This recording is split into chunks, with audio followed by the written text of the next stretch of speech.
Of on করবে, but যেটাকে বলা হয় ভলিউম বাড়াবে কমাবে। আর তাছাড়া এটা উটু হবে। এটা যদি কখনো নষ্ট হয়ে যায় তাহলে ফ্রিজটা উটু হবে না। এখন এটা খুলবো, এটার ভিতর থেকে কি বাইর হয় দেখাবো। দেখেন এটার ভিতর থেকে এক ধরনের গ্যাস বাহির হবে। দেখেন আমি এটা এখন খুলবো, পাশেই থাকেন। এটার ভিতরে কি কি আছে এখন দেখেন, আমি এটা খুলতেছি, পাশে থাকেন। এই যে এরকম একটা পাইপ, এটার ভিতরে এক ধরনের গ্যাস অবশ্যই থাকে। তারপর হলো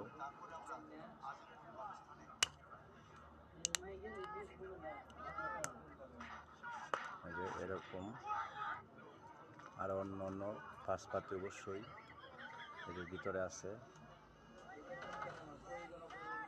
সো পুরোটা দেখাতে গেলে ভিডিওটা অনেক লম্বা হয়ে যাবে।